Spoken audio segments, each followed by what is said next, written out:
Masolo abwino kwa inu nonse abambo amayi anyamata ndi atsikana ndili nacho chimwemwe kukulandiraniso mu programu ina yapadera ya Hymns of Hope Malawi edition mu tsiku la lero Sunday, tsiku loyamba la pa Sabata, pamene tikukonzekera kuti mawa tiyambe kugwira zintchito zosiyanasiyana. Mu tsiku la lero tindi programu imenenso ndi yamtengo wapatali, imene mutu wake tikunena kuti if God is for us, who else can be against us? Ngati Mulungu ali ndi ife, ndani angasusane nafe? Amayi ndi abambo tikukhala mu nthawi yosiriza imene tikukumana ndi zobetchera zosiyanasiyana. Komano mu programu ya tsiku la lero tikufuna tione pa Aroma chapter 8 verse 31 pamene akunena kuti, what can we say about all this? If God is for us, who else can be against us? Kodi ifeyo tinganene zotani? Ngati Mulungu ali ndi ife, ndi ndani amene angasusane nafe? Ndi ndani amene angalimbane nafe? Tikufuna tione kunena kuti pa dziko lapansi tikulimbana the powers of principalities, mphamvu zaukulu zosiyanasiyana. Komano Baibulo lero lifuna tilimbikitse kunena kuti ngati Mulungu ali ndi ife, palibe chimene ifeyo chingathe kuti sokoneza kapena kutibweza mbuyo ayi. Tikufuna kuti tsiku la lero tilimbikisane pamenenso tikumvetsera nyimbo zosiyanasiyana zoyimbidwa ndi Seventh-day Adventist ku Malawi, komanso ngakhale osiyanasiyana amene ali m'mayiko, kaya ndi ku South Africa, kaya ndi ku UK, kapena ku US, pena paliponse. Ngati muli ndi magulu osiyanasiyana a Seventh-day Adventist amene mukufuna nyimbo zanu zikhale mu programu imene ndinu a Malawi, chonde tumizani nyimbo zanu ndipo tizakhala okondwa kuzipanga present mu programu imene. Mu tsiku la lero muli ndine Victor Kaula, mkonzi komanso muulusi wa programu imene. Tawuzeni anzanu kuti tikhale limodzi. Tili pano kuti tikukweze dzina la Yesu Khristu, dzina lopambana, dzina loposa onse, dzina limene limabweretsa chiyembekezo. Mwakonzeka? Inetu ndakonzeka kuti ndicheze nanu komanso ndilimbikisane nawo mu nthawi imeneyi. Takhalani pamenepo kuyambira kumayambiriro mpaka na kumapeto.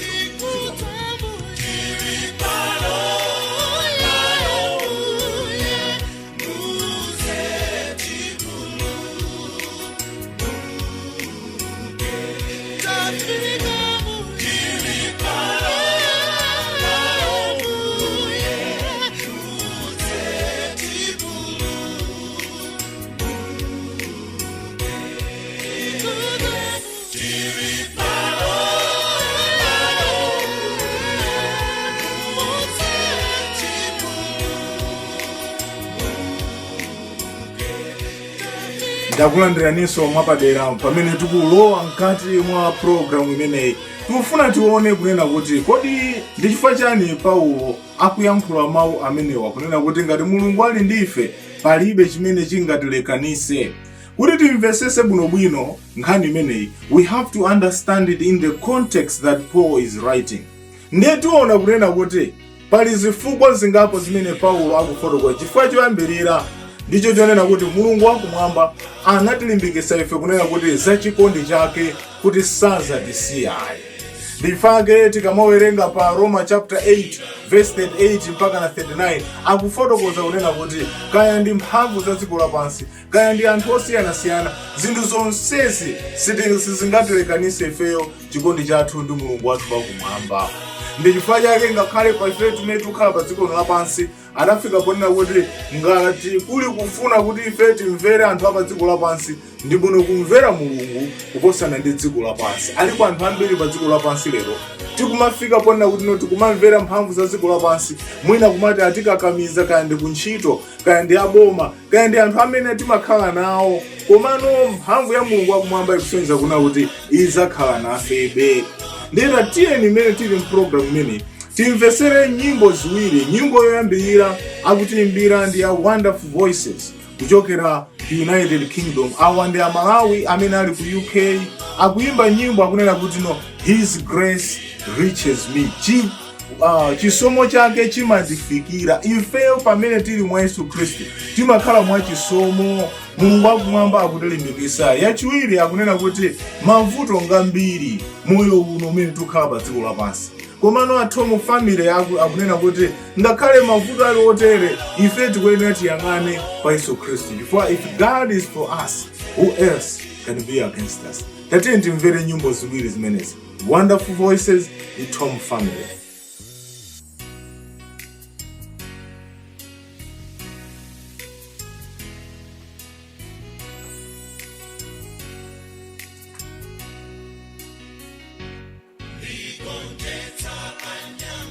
Chifukwa china chachiwiri chimene Paulo akufotokoza mawu akunena kuti if God is for us, who else can be against us? Kuti ngati Mulungu ali ndife palibe mphamvu ina iliyonse imene ingathe kutiletsa. Chifukwa chachiwiri akufotokoza kunena kuti timalungamisidwa mu chikhulupiriro cha Yesu Khristu.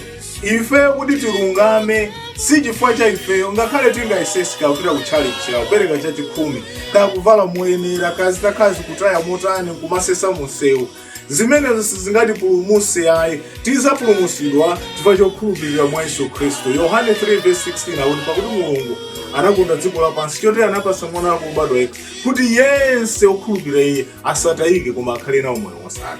Chikhulupiriro chathu chimabwera ifeyo pokhulupirira mwa Yesu Khristu.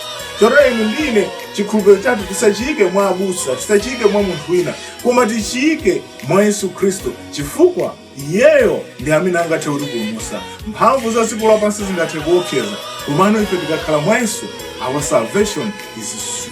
our salvation is assured.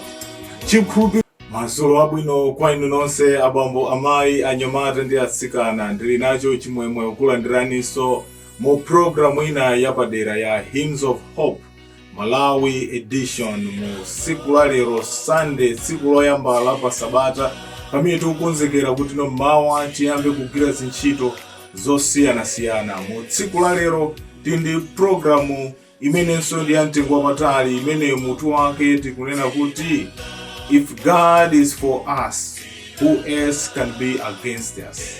Ngati Mulungu ali ndife, ndani angasusane nafe?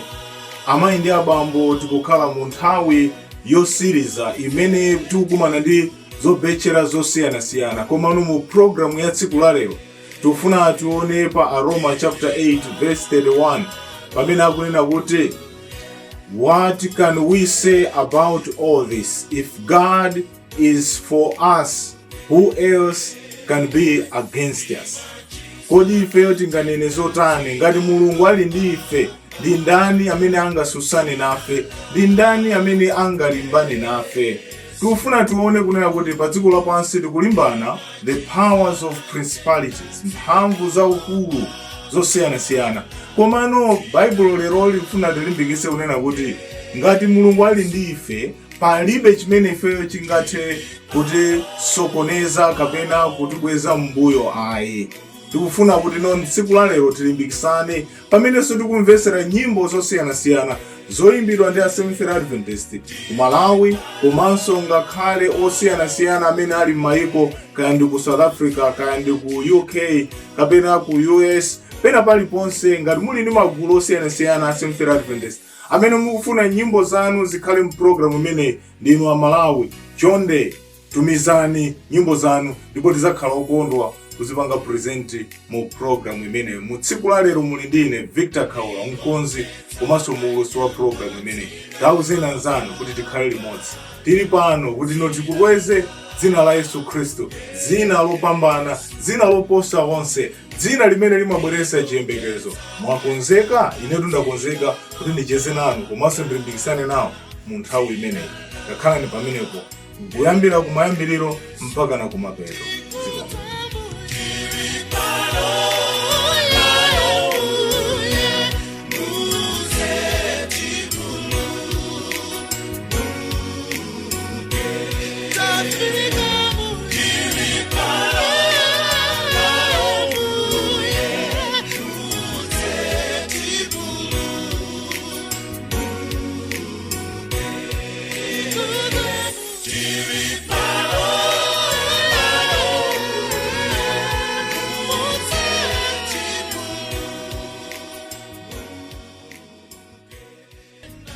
ndakulandiraninso mwapadera pamene tikulowa mkati mwa programu imeneyi. Tikufuna tione kunena kuti kodi ndi chifukwa chani Paulo akuyankhula mawu amenewa kunena kuti ngati Mulungu ali ndife palibe chimene chingatilekanise. Kuti timvesese bwinobwino nkhani imeneyi, we have to understand it in the context that Paul is writing. Ndiye tiona kunena kuti pali zifukwa zingapo zimene Paulo akufotokoza. Chifukwa choyambirira ndicho chonena kuti Mulungu wakumwamba anatilimbikitsa ife kunena kuti za chikondi chake kuti sazatisiya. Ndifake tikamawerenga pa Roma chapter 8 verse 38 mpaka na 39 akufotokoza kunena kuti kaya ndi mphamvu za dziko lapansi, kaya ndi anthu osiyanasiyana, zinthu zonsezi sizingatilekanise ifeyo chikondi chathu ndi Mulungu wathu wakumwamba. Ndi chifukwa chake ngakhale pa ife tumene tikukhala pa dziko lapansi adafika ponena kuti ngati kuli kufuna kuti ife timvere anthu apa dziko lapansi, ndi bwino kumvera Mulungu kuposana ndi dziko lapansi. Alipo anthu ambiri pa dziko lapansi lero tikumafika ponena kuti tikumamvera mphamvu za dziko lapansi, mwina kumati atikakamiza kaya ndi kuntchito, kaya ndi aboma, kaya ndi anthu amene timakhala nawo, komano mphamvu ya Mulungu wakumwamba ikusonyeza kuna kuti izakhala nafebe. Ndera tiyeni imene tili mprogramu imene timvesere nyimbo ziwiri. Nyimbo yoyambirira akutiimbira ndi a Wonderful Voices kuchokera ku United Kingdom. Awa ndi Amalawi amene ali ku UK, akuimba nyimbo akunena kuti His grace reaches me. Chisomo chake chimandifikira. Ifeyo pamene tili mwa Yesu Khristu timakhala mwa chisomo. Mulungu wakumwamba akutilimbikitsa. Yachiwiri akunena kuti mavuto ngambiri moyo uno umene tikukhala pa dziko lapansi, komano athu mu family akunena kuti ngakhale mavuto ali otere ife tikuyenera tiyang'ane pa Yesu Khristu. For if God is for us, who else can be against us? Tatiyeni timvere nyimbo ziwiri zimenezi, Wonderful Voices ndi Tom Family.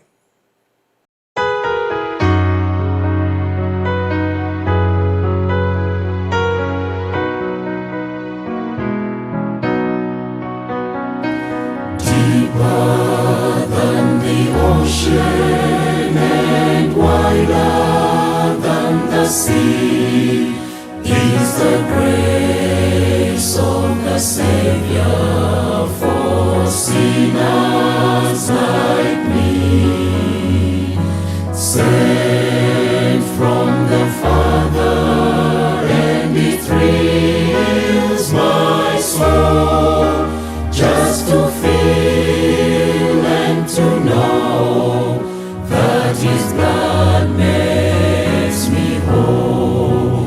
Yes, His grace reaches me. Yes, His grace reaches me.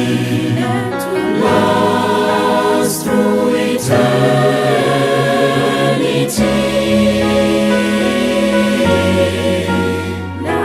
Under His control, and I'm happy in my soul. Just to know that His grace reaches me.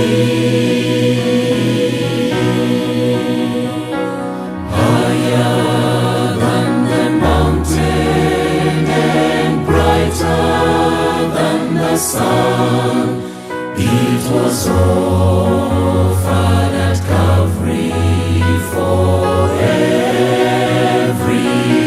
everyone. Greatest of treasures, and it's mine today.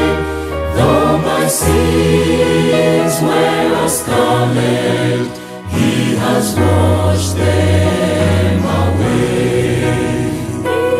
Yes, His grace reaches me. Yes, His grace reaches me. Lasts through eternity.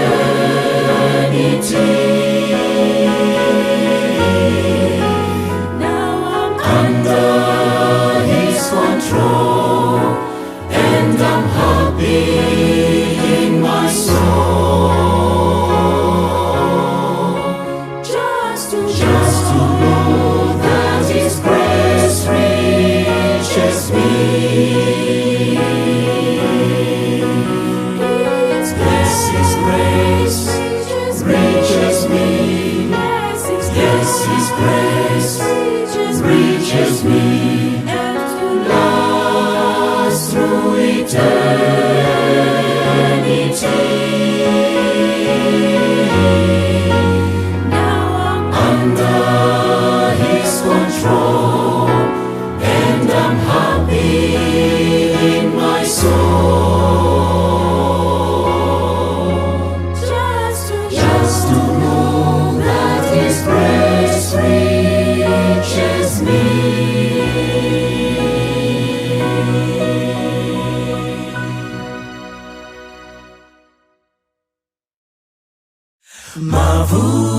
ngambili zokomani zochepa kodi moyo uno ndiotele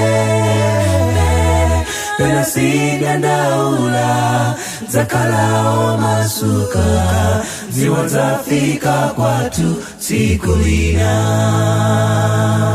mavuto ngambili zokomani zochepa kodi moyo uno ndiotele pena sigandaula zakalao masuka ziwa zafika kwatu siku lina kodi ndilipatika kapena ndafika kuwala kwa mamba niona aitana Yesu aitana ine komola sekukira ine kodi ndilipatika kapena ndafika kuwala kwa mamba niona aitana Yesu aitana ine komola sekukira ine anzanga samvetsa pamene wauza kuti kulimalo wala omagino ndikolide ndipo anu alipo ndipo tipite tonse tikaone anzanga samvetsa pamene wauza kuti kulimalo wala omagino ndikolide ndipo anu alipo ndipo tipite tonse tikaone kodi ndilipatika kapena ndafika kuwala kwa mamba niona aitana Yesu aitana ine komola sekukira ine kundilipatika pena ndafika kuwala kwa mamba niona aitana Yesu aitana ine komola sekukira ine kodi ndilipatika kapena ndafika kuwala kwa mamba niona aitana Yesu aitana ine komola sekukira ine chifukwa china chachiwiri chimene Paulo akufotokoza mawu akunena kuti if God is for us who else can be against us, kuti ngati Mulungu ali ndife palibe mphamvu ina iliyonse imene ingathe kutiletsa. Chifukwa chachiwiri akufotokoza kunena kuti timalungamisidwa mu chikhulupiriro cha Yesu Khristu. Ife kuti tilungame si chifukwa cha ifeyo, ngakhale tingayeseseka kupita kutchalichi kupereka chachikhumi kaya kuvala moyenera kazitakazi kutaya motani nkumasesa munsewu, zimenezo sizingatipulumutse ayi. Tizapulumutsidwa chifukwa chokhulupirira mwa Yesu Khristu. Yohane 3:16 akuti pakuti Mulungu anakonda dziko lapansi chotero anapatsa mwana wake wobadwa yekha kuti yense okhulupirira iye asatayike koma akhale nawo moyo wosatha. Chikhulupiriro chathu chimabwera ifeyo pokhulupirira mwa Yesu Khristu. Chotero inu ndine chikhulupiriro chathu tisachiyike mwa abusa, tisachiyike mwa munthu wina, koma tichiyike mwa Yesu Khristu chifukwa iyeyo ndi amene angathe kutipulumutsa. Mphamvu za dziko lapansi zingathe kuopseza, komano ife tikakhala mwa Yesu, our salvation is assured. Chikhulupiriro chathu kapena kuti chipulumutso chathu ndichotsimikizika ife tikakhala mwa Yesu Khristu.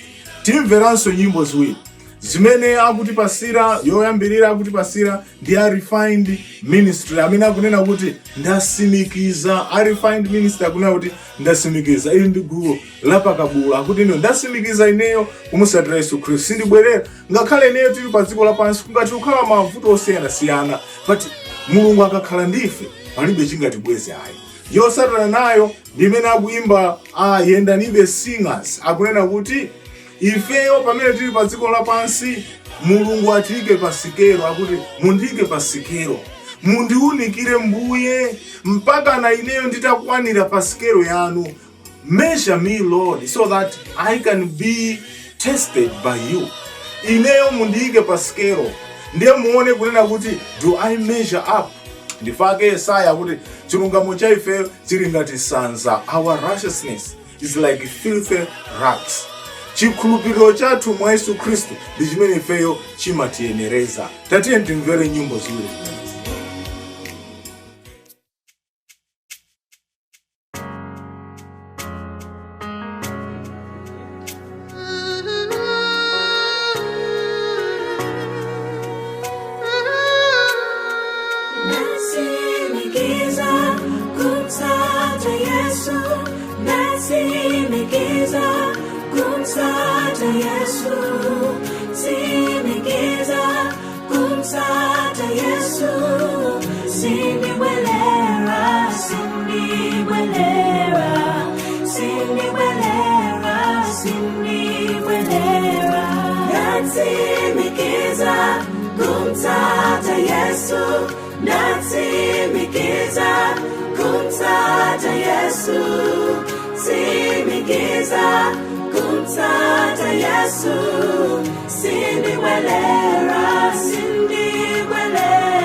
Yesu ndiye njia chonadi komaso moyo asangala sa moyo wanga kala momo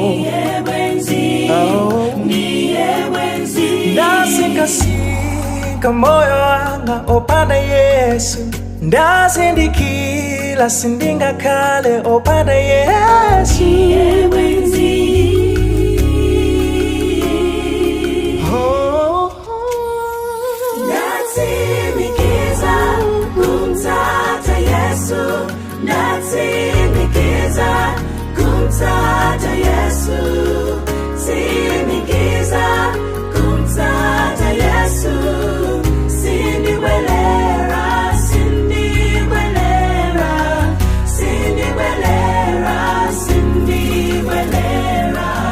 Nzeru ya Satana ndiyo koma mkampindi, zokoma zake ndizotenga ntawi, siningabwerere siningakopeke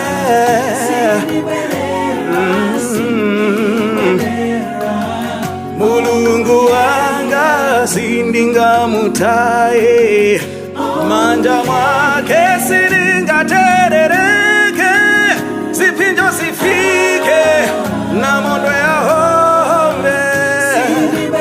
No, no, no, no, no. Natimikisa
Ndine mwana waso wanzelu ndibe mpanze lukwa inu mundi woloze tija ilo mpaka ndifike kwanuko. Ndine mwana waso wanzelu ndibe mpanze lukwa inu mundi woloze tija ilo mpaka ndifike kwanuko. Mundiyese ine pasikelo, mundiuni ikentima mwanga mpaka ndita kwanila ine kufika tsi yali nalo. Mundiyese ine pasikelo, mundiuni ikentima mwanga mpaka ndita kwanila ine kufika tsi yali nalo. Abwenzi womwe ndikhala nawo asandulika adani, ndiyendane kumakuma ngati kwatu kondilibe. Abwenzi womwe ndikhala nawo asandulika adani, ndiyendane kumakuma ngati kwatu kondilibe. Mundiyese ine pasikelo, mundiuni ikentima mwanga mpaka ndita kwanila ine kufika tsi yali nalo. Mundiyese ine pasikelo, mundiuni ikentima mwanga mpaka ndita kwanila ine kufika tsi yali nalo. Mundiyese ine pasikelo, mundiuni ikentima mwanga mpaka ndita kwanila ine kufika tsi yali nalo. Mundiyese ine pasikelo, mundiuni ikentima mwanga mpaka ndita kwanila ine kufika tsi yali nalo. Mundiyese ine pasikelo, mundiuni ikentima mwanga mpaka ndita kwanila ine kufika tsi yali nalo. Mundiyese ine pasikelo, mundiuni ikentima mwanga mpaka ndita kwanila ine kufika tsi yali nalo. Mundiyese ine pasikelo, mundiuni ikentima mwanga mpaka ndita kwanila ine kufika tsi yali nalo. Mpaka ndita kwanila ine kufika tsi yali nalo. Mpaka ndita kwanila ine kufika tsi yali nalo. Mpaka ndita kwanila ine kufika tsi yali nalo.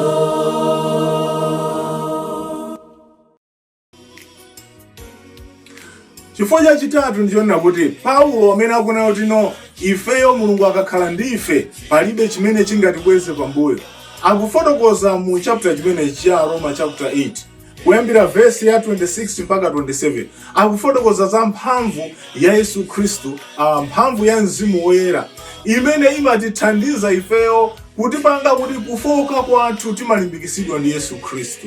Ndi mphamvu yake kupyolera mu Mzimu Woyera. Mzimu Woyera amatithangatira, amatipanga strengthen kuti ifeyo tingathe kukumana ndi maiso. Pa ife tokha palibe amene angathe kugonjetsa machimo. Ndifanga anthu ambiri pa dziko lapansi mwina timafika pozitamandira akuti Yesu ngakhale mene amatengedwa atabatizidwa Mzimu udamutenga kupita naye ku phiri kukayesedwa, akuti mayesero amene achadawagonjetsa chifukwa mphamvu ya Mzimu Woyera inali kumutsogolera. Ife kuti tigonjese tikuyenera kudalira mphamvu ya Mzimu Woyera. If God is for us, we'll be guided by the Holy Spirit.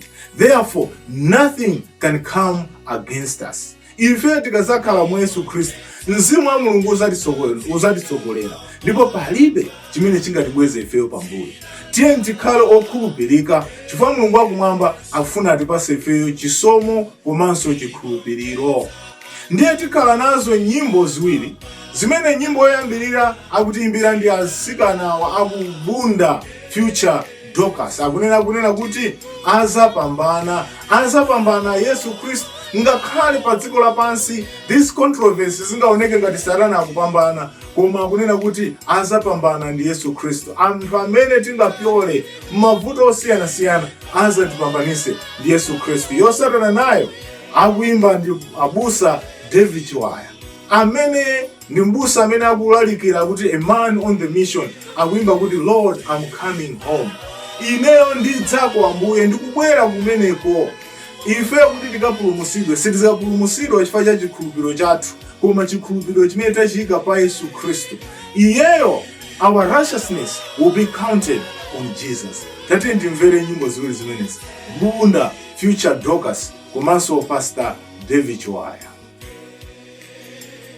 Kuli chimwemwe kumwamba kwa onse okhulupirira Mulungu, okonda ntchito yake ya Yesu adzapambanadi. Kuli chimwemwe kumwamba kwa onse okhulupirira Mulungu, okonda ntchito yake ya Yesu adzapambanadi.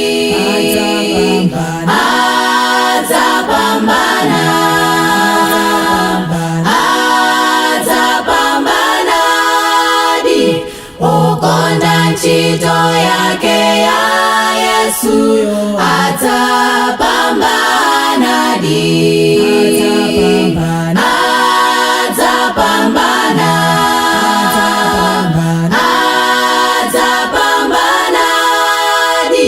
Okonda ntchito yake ya Yesu adzapambanadi. Azimai mwakonzeka kutumikira Yesu wanu, okonda ntchito yake ya Yesu adzapambanadi. Azimai mwakonzeka kutumikira Yesu wanu, okonda ntchito yake ya Yesu adzapambanadi.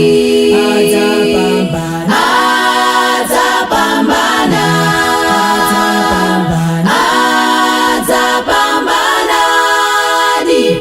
Okonda ntchito yake ya Yesu adzapambanadi.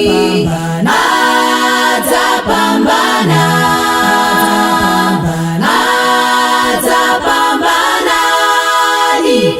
Okonda ntchito yake ya Yesu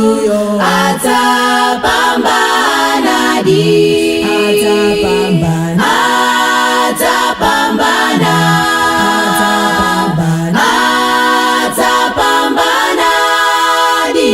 Okonda ntchito yake ya Yesu adzapambanadi.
Chifukwa chachinayi chimene Paulo akufotokoza kunena kuti ifeyo tili pa dziko lapansi tisamachite mantha.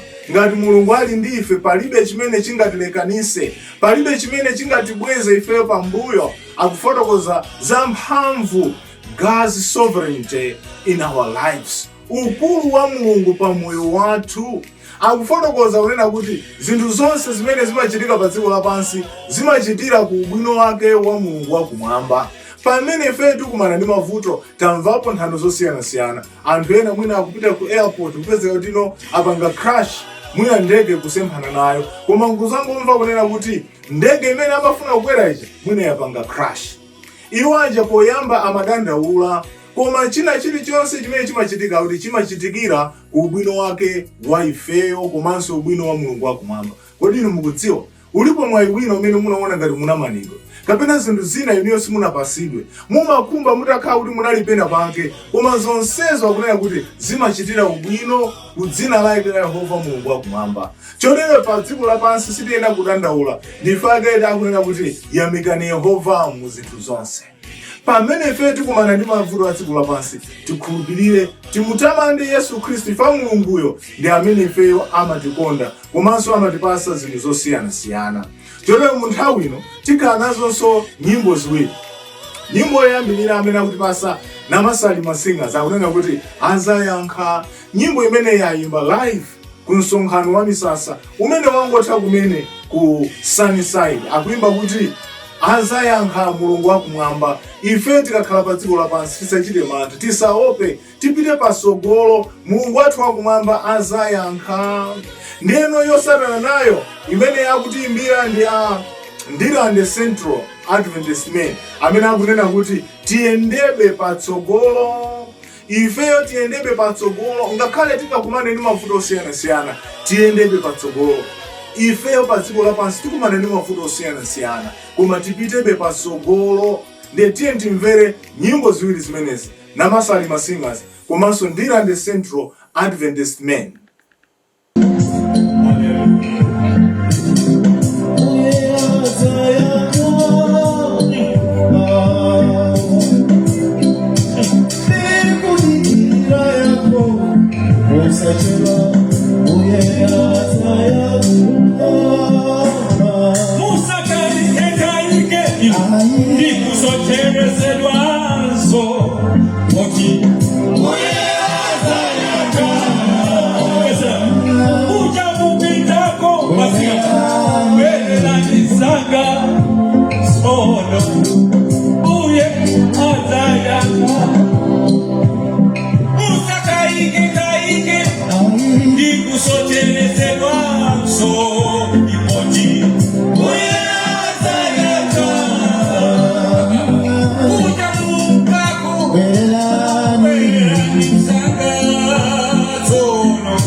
Moyo wanga uzunzika kuganizira zasogolo mwanga pantawi ino ziri zamasewera koma pasikulo zizawopya nditu. Moyo wanga uzunzika kuganizira zasogolo mwanga pantawi ino ziri zamasewera koma pasikulo zizawopya nditu. Yenda pang'ono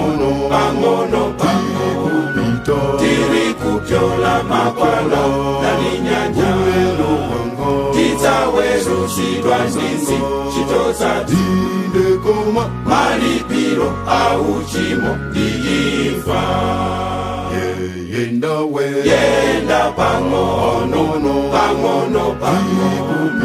tiri kupyola makwala nani nyanja tidzawerushidwa ndizi chitozati malipiro au chimo ndiimfa.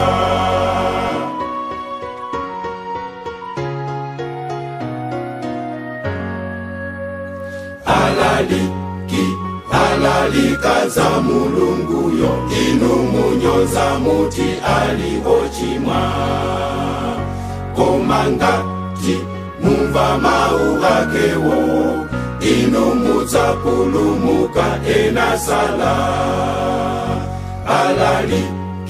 Alalikaza Mulungu yo inu munyoza muti alihochimwa komangati mumva mau akewo inu mudzapulumuka enasala.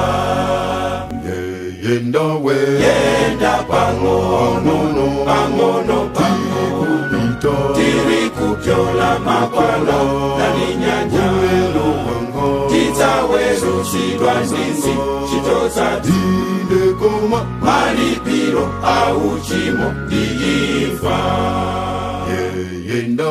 yenda pang'ono pang'ono tiri kupyola makwala nani nyanja titawezukidwa nzinzi chitoza tinde koma malipiro au chimo ndiimfa.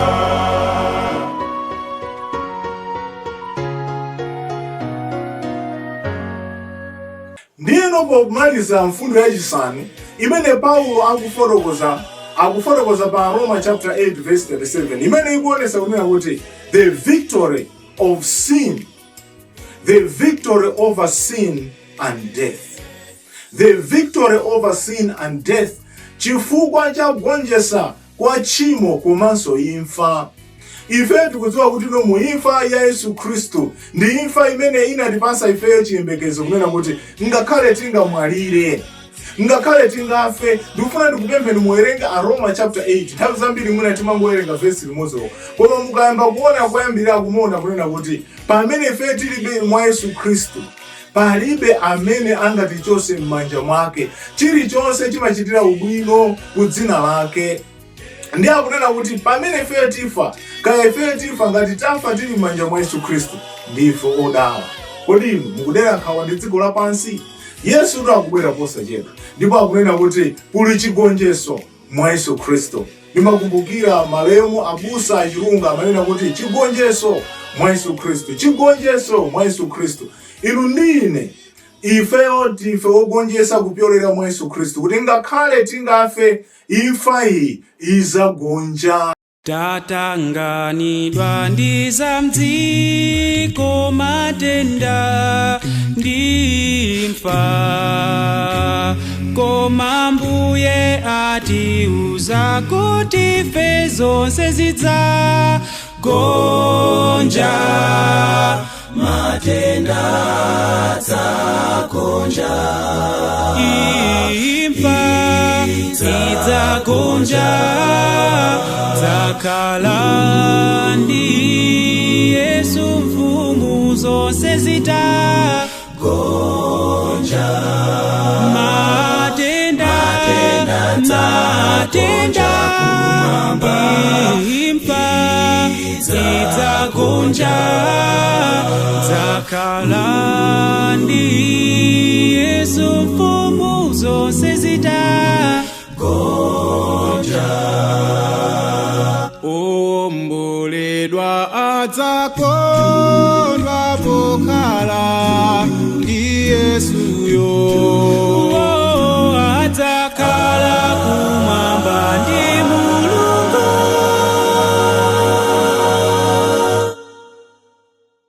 Zonse zidzagonja, matenda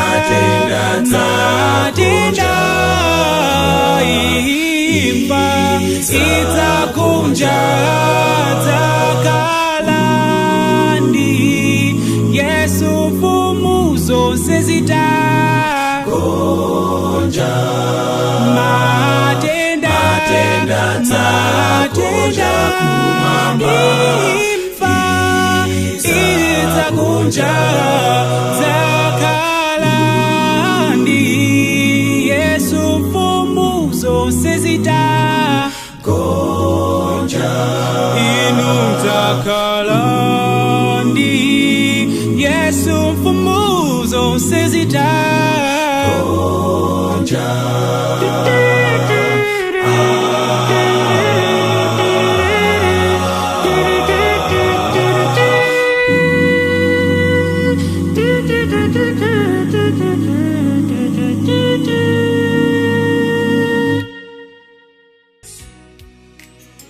Nyimbo yosatana nayo imene akutipasa akunena kuti Mbuye ndisogolereni, imene akuyimba ndi Achitipa SDA Church Senior Choir, akuti Mbuye nditsogolereni uko kuchitipa kukaya. Akutipasa nyimbo Ambuye munditsogolere munjirayi palibe chimene tingakwanise ayi.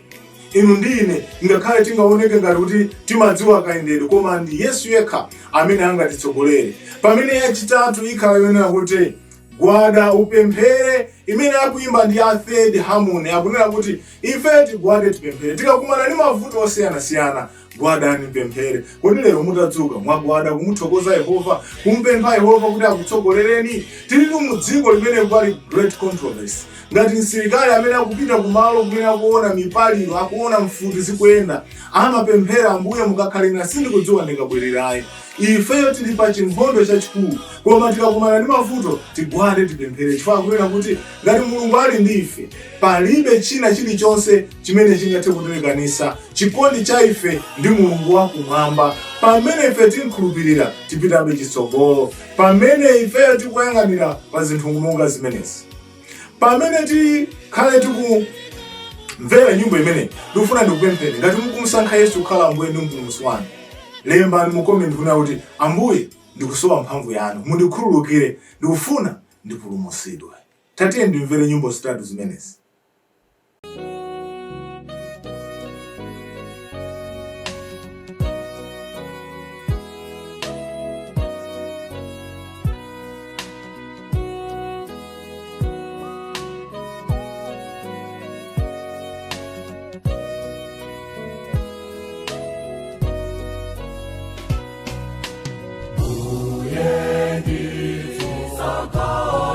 Sokoleleni,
Pamene tikumaliza ndikufuna ndikuthokozeni nonse amayi ndi abambo amene mwakhala mukupanga follow program imene, ena mwapanga subscribe ku YouTube, ena mukutipanga follow ku Facebook. Ambuye akudaliseni. Ndikufuna ndikuthokozeni inu amene mmalemba ma comments, amene mmapanga share. Ambuye akudaliseni. Inuyo ngati mukufuna nyimbo zanu ziyimbidwe mu program imene, manamba yake ndi omweja +1 269 815 2258. Mungathe kutumiza pa WhatsApp komanso Gmail victorkaula@gmail.com. Tikufuna mutumize ma testimony anu komanso ngakhale nyimbo zimene tingathe kuimba mu program imene. Ambuye akudaliseni. Ndithokozenso inu nonse amene mwayimba nyimbo zanu mu program imene. Iyi nyimbo program imene kuti ipambane ikudalira magulu oyimba, ikudalira ife tonse kuti tigwirane. Amayi ndi abambo, nthawi yatha, Yesu akubwera. Tiye tilalike uthenga mu nyengo yake ngakhale popanda nyengo. On social media, Jesus must be uplifted. Mu nthawi imene ndikufuna ndikuthokozeni nonse amene mmapempherera program imene. Muzakhalepo Sabata ya mawa 7 o'clock madzulo Sunday pamene ndizabweranso ndi program ina. Ambuye akudaliseni. Munali ndine Victor Kaula, mkonzi komanso muulusi wa program imene. Bye. Thank you.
Jikoni jake